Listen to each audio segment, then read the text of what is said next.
Hello everyone, আমার চ্যানেলে সবাইকে স্বাগত জানিয়ে আমি আজকের রেসিপি শুরু করছি। আজকে আমি তোমাদেরকে বানিয়ে দেখাবো একদম অনুষ্ঠান বাড়ির মতন মাছের মাথা দিয়ে পুঁই শাকের ছ্যাঁচড়া। অনেকেরই খাবারের পছন্দের তালিকায় কিন্তু মাছের মাথা দিয়ে পুঁই শাকের ছ্যাঁচড়াটা রয়েছে। তো আমি কিভাবে বানাই পুরো ভিডিওটা লাস্ট পর্যন্ত দেখতে থাকো, আশা করছি ভালো লাগবে। যদি ভিডিওটি ভালো লেগে থাকে তাহলে অবশ্যই একটি লাইক করে দিও আর শেয়ার করতে ভুলো না। এখনো যদি আমার চ্যানেলটিকে সাবস্ক্রাইব না করা থাকে তাহলে অবশ্যই করে আমার চ্যানেলটিকে সাবস্ক্রাইব করে দিও। চলো আজকের রেসিপি শুরু করি। প্রথমেই আমি এখানে পুঁই শাক, কুমড়ো আর আলুটাকে কেটে ভালো করে ধুয়ে নিয়েছি। আমি এখানে পুঁই শাকের ভিতরে শুধু কুমড়ো আলুটাই দিচ্ছি, তোমরা চাইলে কিছু সবজি অ্যাড করে দিতে পারো। এরপর আমি এখানে নিয়ে নিয়েছি একটি মাছের মাথা। মাছের মাথাটাই আমি আগে থেকেই লবণ হলুদ মাখিয়ে রেখেছি। প্রথমেই মাছের মাথাটাকে ভেজে নেব, তার জন্য আমি কড়াইতে দিয়ে দিলাম সরিষার তেল। আর হ্যাঁ, আমি এখানে রুই মাছের মাথা নিয়েছি, তোমরা চাইলে কাতলা মাছের মাথা দিয়েও কিন্তু এটা করতে পারো। তেলটাকে খুব ভালো করে গরম করে নিয়ে আমি মাছের মাথাগুলোকে দিয়ে দিলাম। এবার উল্টে পাল্টে মাছের মাথাটাকে লাল করে ভেজে নেব। ভাজা হয়ে গেছে, উল্টে অপর পিঠটিও ভেজে নিচ্ছি।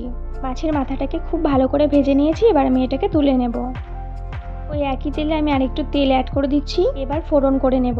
ফোড়নে দিচ্ছি একটি শুকনো লঙ্কা, একটি তেজপাতা আর এখানে দিচ্ছি 1 চামচ 5 ফোড়ন। ফোড়নটাকে হালকা ভেজে নেব। ফোড়নটা ভাজা হয়ে গেলে আমি এখানে দিয়ে দিচ্ছি একটি মিডিয়াম সাইজের পেঁয়াজ কুচি। পেঁয়াজটাকে হালকা করে প্রথমে ভেজে নেব।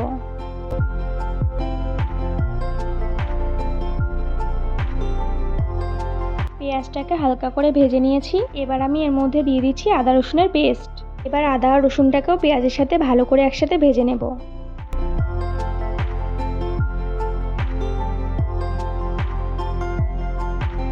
পেঁয়াজ আদা রসুন বেশ কিছুক্ষণ ধরে খুব ভালো করে ভেজে নিয়েছি। এবার আমি এর মধ্যে দিচ্ছি পরিমাণ মতন লবণ, হলুদ গুঁড়ো, 1 চামচ জিরে গুঁড়ো আর দিচ্ছি 1 চামচ মতন লঙ্কার গুঁড়ো।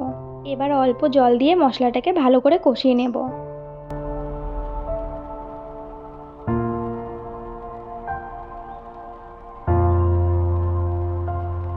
মশলাটা কিন্তু খুব ভালো করে ভেজে নিয়েছি, দেখতেই পাচ্ছ মশলা থেকে কিন্তু খুব ভালোভাবেই তেল ছেড়ে দিয়েছে।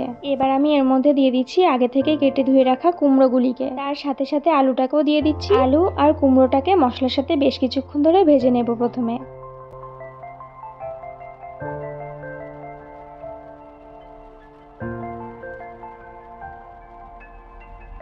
বেশ কিছুক্ষণ ধরে আলু আর কুমড়োটা ভেজে নিয়েছি।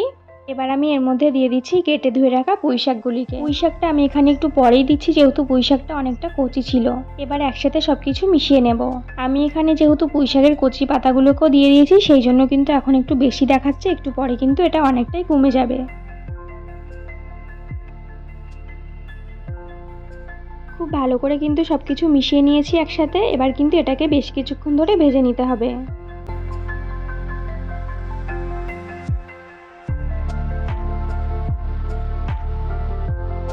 বেশ কিছুক্ষণ ধরে আমি এটাকে ভেজে নিয়েছি। এবার আমি এর মধ্যে দিয়ে দিচ্ছি আগে থেকেই ভেজে রাখা মাছের মাথাটাকে। মাথাটা আমি এখানে একটু খুন্তি দিয়ে ভেঙে ভেঙে দিচ্ছি। মাছের মাথাটা ভেঙে দিয়ে আমি সবকিছু ভালো করে একসাথে মিশিয়ে নেব।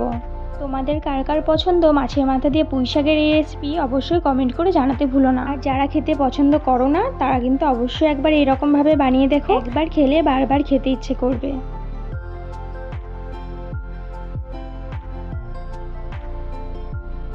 মাছের মাথাটা দিয়ে আমি বেশ কিছুক্ষণ ধরে একসাথে ভেজে নিয়েছি সবকিছু। এবার কিন্তু আমি এর মধ্যে দিয়ে দিচ্ছি অল্প পরিমাণে কিছুটা জল। খুব বেশি জল আমি এখানে অ্যাড করছি না, অল্পই জল দিয়েছি। জলটা দিয়ে এবার একটু মিশিয়ে নেব।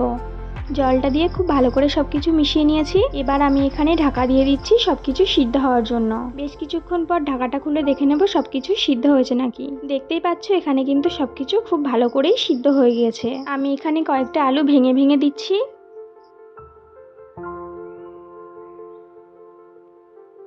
এবার আমি এখানে দিচ্ছি 1 চামচ মতন চিনি। চিনিটা একসাথে মিশিয়ে নেব। চিনিটা কিন্তু অবশ্যই এখানে অ্যাড করতে হবে।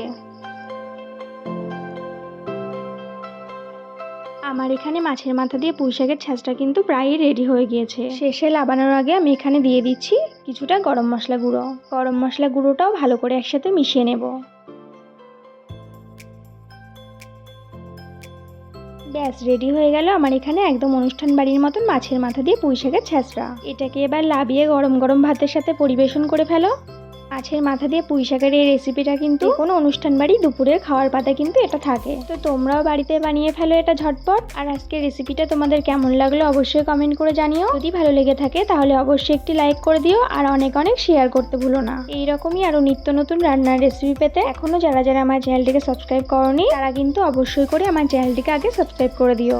আজকের মতন ভিডিওটি আমি এখানেই শেষ করছি। দেখা হবে নেক্সট ভিডিওতে নতুন কোনো রেসিপি নিয়ে।